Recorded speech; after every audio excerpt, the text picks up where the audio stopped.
Assalamualaikum Ibu. Waalaikumsalam. Maaf, nama Ibu siapa? Nama saya Niniola. Biasanya di sekolah dipanggil Niniola. Miss Niniola. Nggak pakai ini sih Bu, Niniola. Niniola aja, oke. Ibu di sekolah mana? Kami dari SLB TNCC. Oke, SLB berarti sekolah luar biasa. Ya, sekolah luar biasa. Jadi anak-anak yang ada di sekolah Ibu itu yang berkebutuhan khusus apa aja Ibu? Kalau di sekolah kami punya beberapa ketunaan. Yang pertama ada autis, kemudian tunagrahita, ada yang masalah pendengaran itu tunarungu, dan ada juga masalah komunikasi, kemudian ada juga satu yang masalah penglihatan, kemudian ada juga yang masalah ADHD atau hiperaktif. Di antara yang Ibu sebutkan tadi tuna-tuna itu yang paling misalnya yang paling berkebutuhan lebih didampingi itu apa Ibu?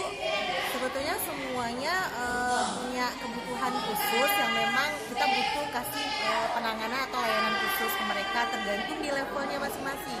Misalnya kita lihat kita nggak bisa ngecap ketunaan sih Bu, kita ngecap itu kayak levelnya. Misalnya gini, kayak autis, kalau dia levelnya masih di level yang rendah itu ya lebih mudah menanganinya ketimbang anak yang di levelnya sudah lebih tinggi. Misalnya ada yang masalah komunikasi, masalah perilaku dan lain sebagainya.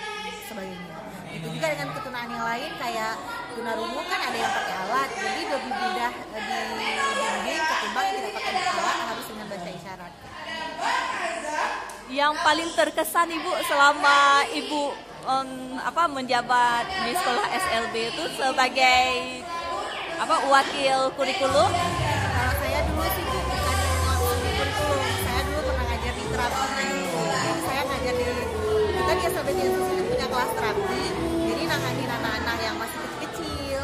Kemudian setahun saya baru beranjak ke SLB, kemudian baru diberi amanah di wakil kurikulum. Mungkin yang paling berkesan itu karena saya kan bukan basicnya pendidikan khusus sekolahnya kan, jadi ketika bergabung di TNCC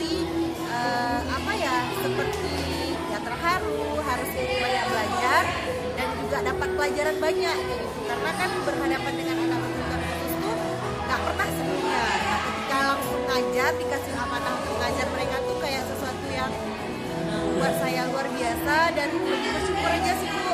Maksudnya ketika kita melihat anak-anak ini, mereka yang dengan keterbatasan saja mereka bisa semangat bersekolah, semangat melakukan aktivitas, apalagi kita yang dikasih cukup oleh Allah, tentu harus lebih semangat lagi. Itu sih yang paling berkesan untuk mengingatkan diri sendiri lah. Betul Bu. Adik-adik yang saya lihat luar biasa Bu, semangatnya luar biasa walaupun mereka dititipkan kelebihan ya sama Allah. Jadi malu kita yang normal lihat mereka luar biasa Bu berjuang Bu ya. Makasih banyak ya Bu atas waktunya. Terima kasih juga untuk khususnya Mansat Ibadah Aja yang sudah berkolaborasi dengan anak-anak dan menggunakan ke sini. Sama-sama Ibu. Ada kegiatan lainnya nanti. Amin ya Allah, mudah-mudahan berkah acara hari ini ya Bu. Terima kasih. Assalamualaikum. Waalaikumsalam.